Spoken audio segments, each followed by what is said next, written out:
What if I told you that the doubt living in your mind was never yours to begin with? That the voice that whispered, "Wait," that questioned your strength, that made you hesitate at the edge of greatness, it didn't come from inside you. It was planted, repeated, installed, not by truth, not by logic, but by fear passed from one generation to the next, from men who settled, from voices who shrank, from a world that couldn't handle your fire, so it tried to smother it before it ever burned. You were not born with hesitation. No man is. You were born curious, wild, determined. You were born reaching, not retreating. Watch any child. They do not ask for permission to move. They do not weigh the odds before taking a leap. They do not measure the risks before trying. They act, they fall, they rise, not because they are certain, but because fear hasn't had time to take root. And that is what you must remember. Fear is not your instinct, it is your inheritance.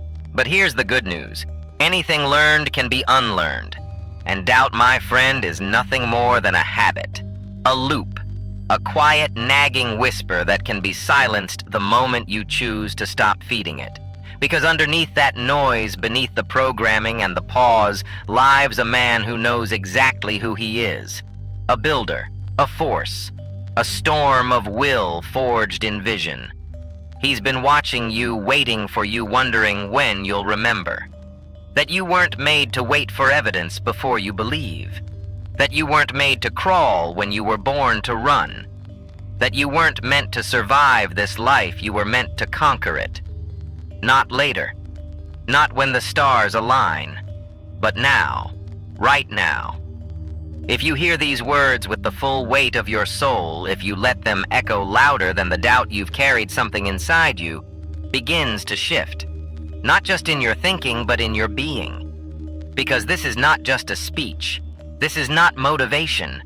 This is a command, a reprogramming, a return to origin.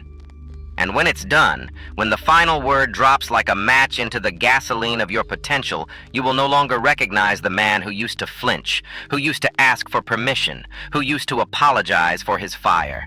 Because that version of you, he's done. Let me tell you the truth. No one told you growing up. Belief is not a feeling. It's not magic. It's not something that floats down from the sky on the wings of perfect timing. Belief is a decision. It is the moment you stop waiting for proof and decide that your vision, your fire, is enough. That your direction doesn't require permission. That your strength does not need validation. That your next step isn't powered by evidence but by identity. You see, most men live in a prison built by hesitation. They stand on the edge of action waiting for courage to arrive. But courage doesn't show up before the move.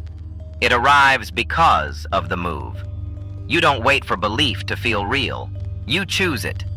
You choose it again and again until it becomes the water you walk on. That's how belief is built, not from outside in, but from inside out. You begin by remembering who you were before the world told you to be careful, before they warned you to be realistic, before someone looked at your dream and laughed, before you learned to lower your voice, lower your standard, lower your flame just to make others comfortable. But the man you were before that, he didn't ask for the weather report before starting the journey. He didn't pause to ask, "Is this too much?" He acted like success was inevitable. And you know why? Because it is. You were never made to shrink. You were never made to wait for a perfect moment that doesn't exist. You were made to act as if victory were already written into your bones. You were made to build as if the world had no choice but to catch up. And let me say it clearly, so there's no misunderstanding. The man who wins is not the man who waits. It's the man who decides. He decides that belief is not optional. That belief is not something you feel, it's something you enforce.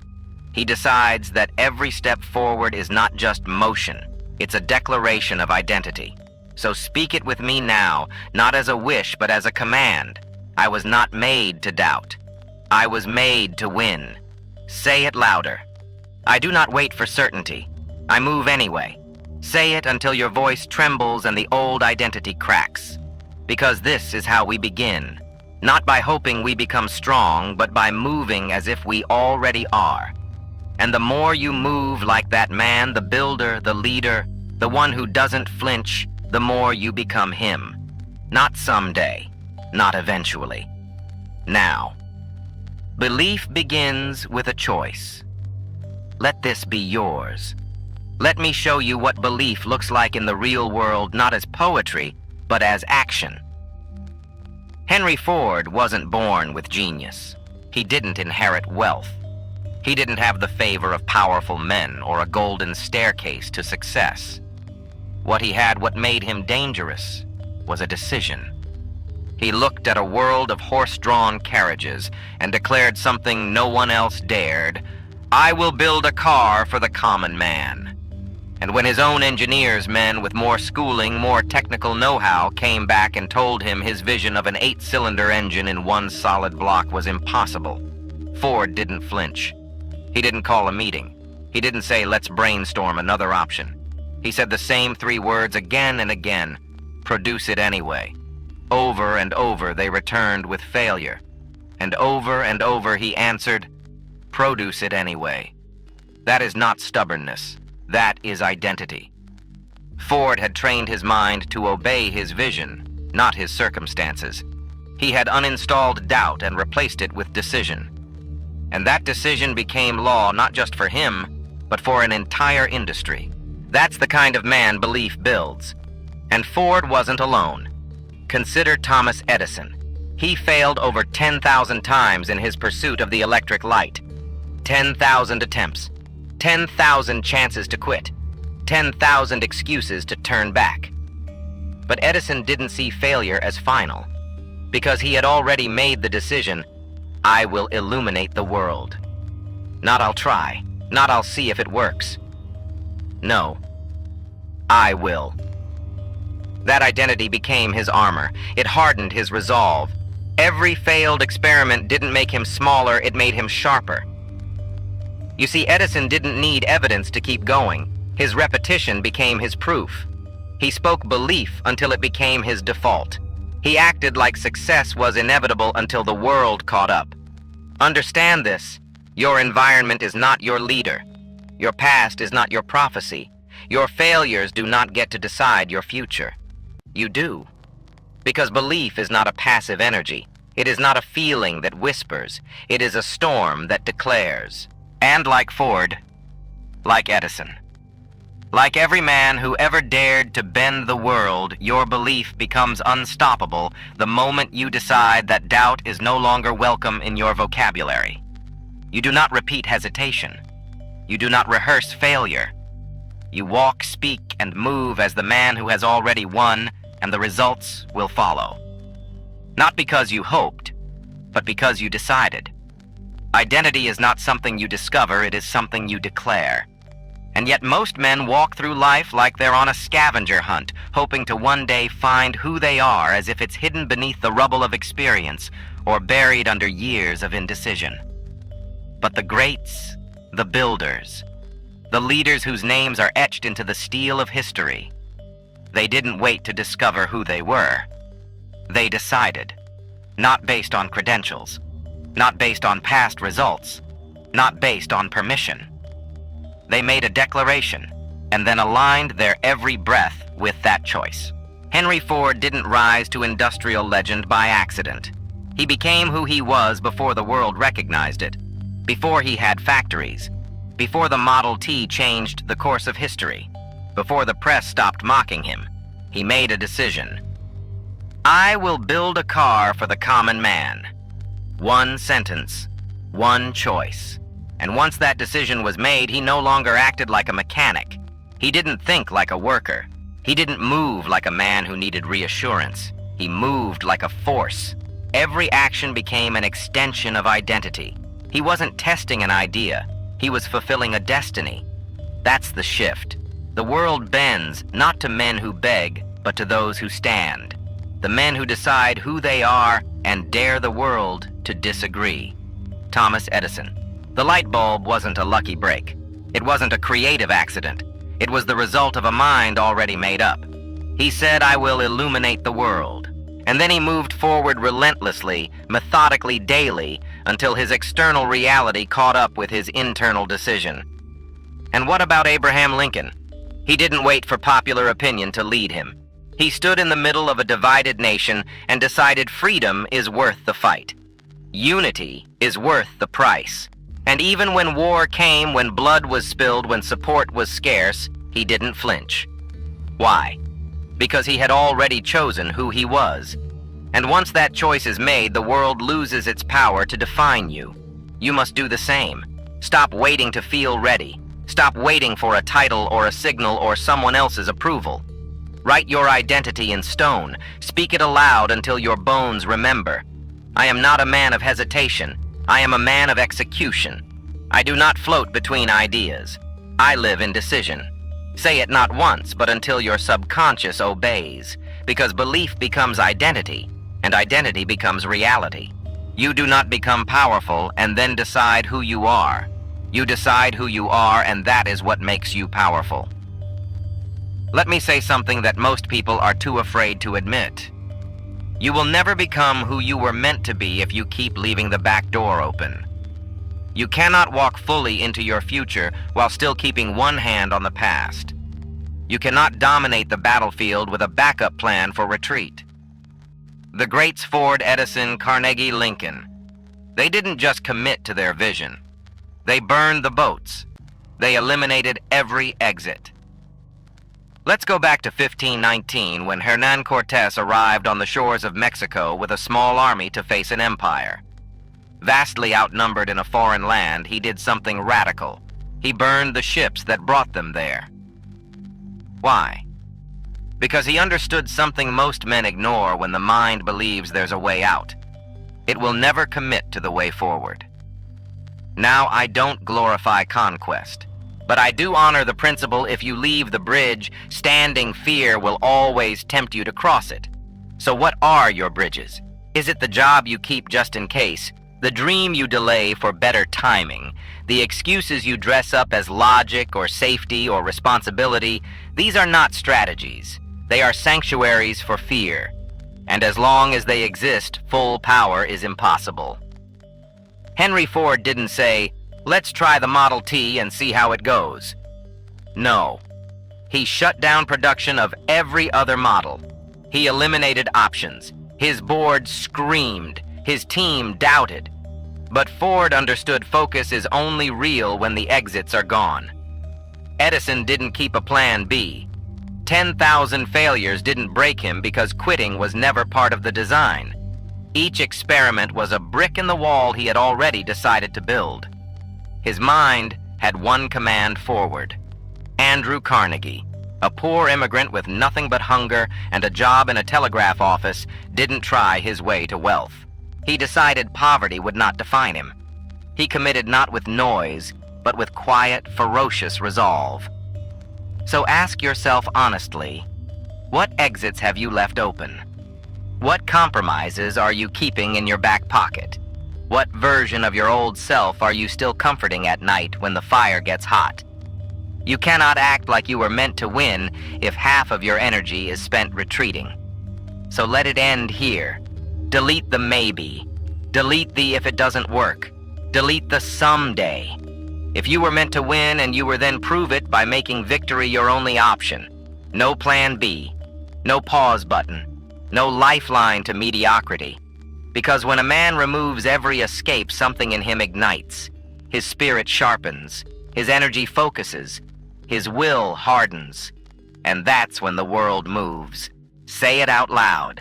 There is no retreat. I have made my decision. The door behind me is gone. Repeat it not for drama, but for discipline. Because repetition rewires identity. It silences fear. It trains your mind to walk forward even when the wind screams, "Turn back." And that, my friend, is the moment you stop chasing greatness and become it. The voice that shapes your destiny is not the one the world hears, it's the one you hear when the world goes silent.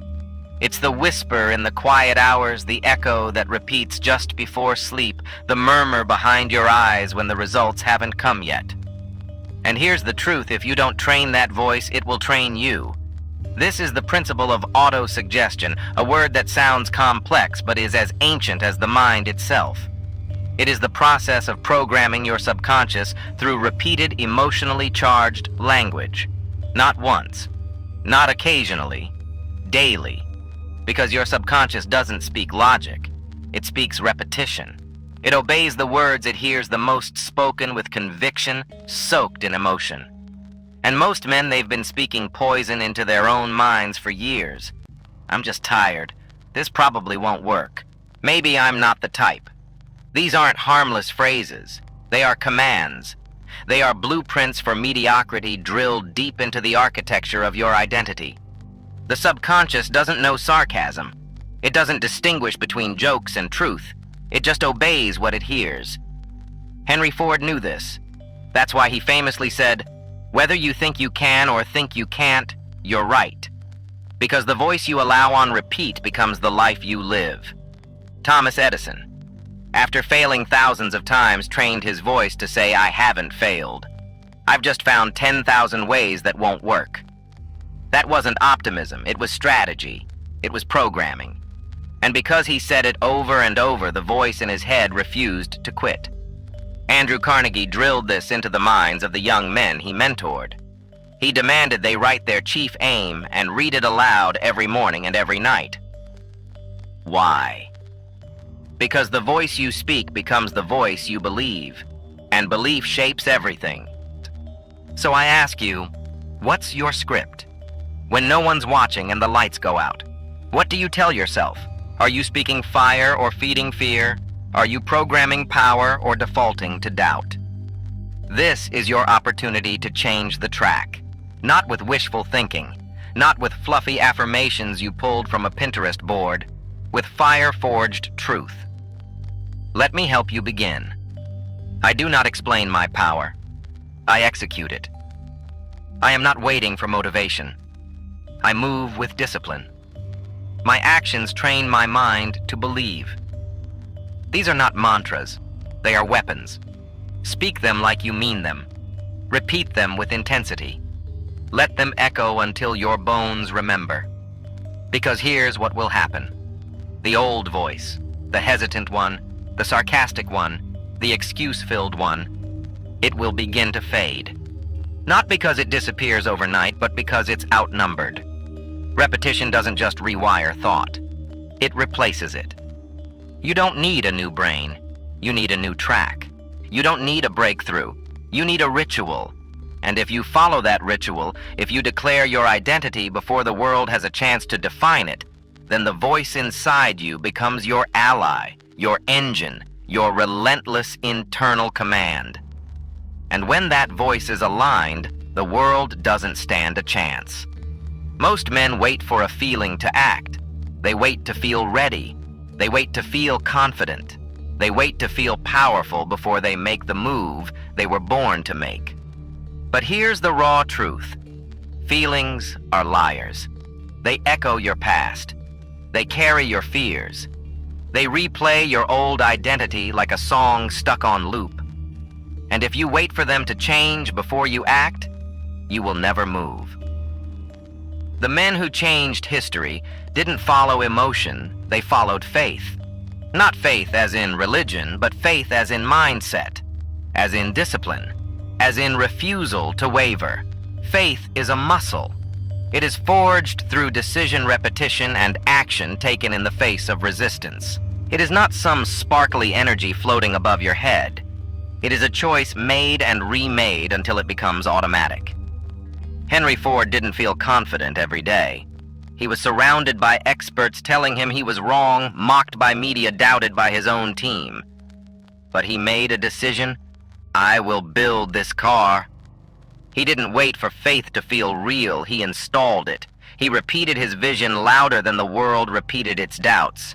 He took action even when it was lonely, even when it was slow. And that built faith. Thomas Edison. He didn't hope the light bulb would work. He acted as if it already would. That's why 10,000 failures didn't stop him, because his belief wasn't about outcome. It was about identity. He had already decided that success was inevitable. And once that belief was installed, failure lost its voice. And Abraham Lincoln, perhaps the greatest test of this principle. He didn't lead because it felt easy. He didn't free the enslaved because it was popular. He stood in the chaos of civil war with death and division all around him and moved forward because his mission was final. He didn't feel the support, he believed in the cause. That is faith in motion. And now it's your turn. If you've been waiting for the perfect moment, it's not coming. If you've been waiting to feel brave, you'll wait forever. If you've been waiting for permission, you are the permission. Say it now, I act before I feel ready. I do not obey emotion. I command it. I walk by faith because the man I am becoming is already real. Let those words ignite you. Let them anchor you when fear gets loud and the future feels foggy. Because the man who lives by emotion will always be at the mercy of his mood. But the man who leads by faith, he becomes inevitable. Your job now is not to wait for the voice in your head to change. Your job is to drown it in action. To move as if belief were already permanent. To act like your destiny is already written. Because it is. And you are the one holding the pen. There is a law that governs every breakthrough, every empire, every unstoppable life, and it is this. Indecision is the seedbed of fear.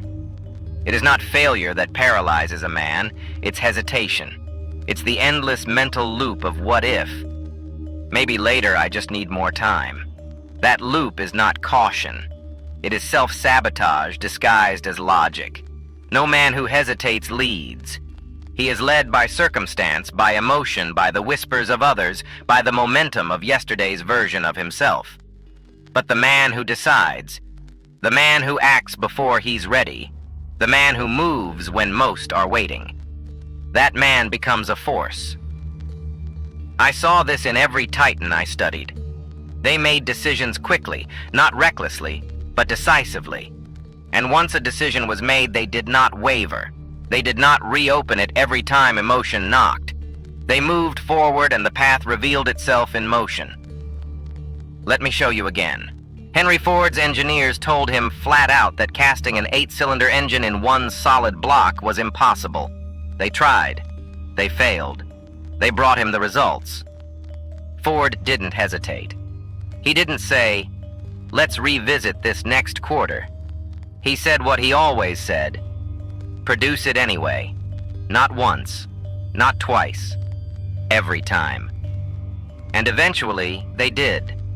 Not because the task became easier, but because his certainty became contagious. Thomas Edison didn't sit in paralysis after the 100th, 1,000th, or 10,000th failure. He had already decided, I will create the light. So every failed attempt was not a reason to stop. It was just one step closer to the inevitable. You see, the world does not yield to the man who is clever. It yields to the man who is certain. Charles M. Schwab wasn't the oldest, the most experienced, or the most educated when Andrew Carnegie asked him to lead U.S. Steel. But Schwab didn't flinch. He didn't say, let me think about it. He said yes and figured it out in motion. That's how momentum is built. You don't need all the answers, you need a decision, and a step, and another.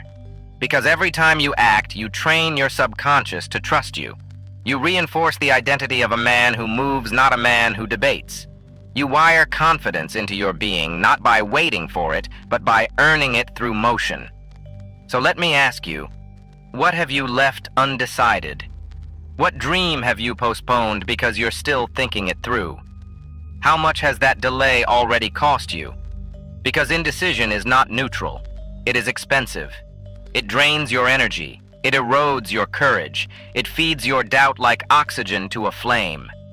Say this aloud. I do not wait. I do not hesitate. My decisions are final. My movement is immediate. This is not bravado. This is structure. This is how confidence is installed.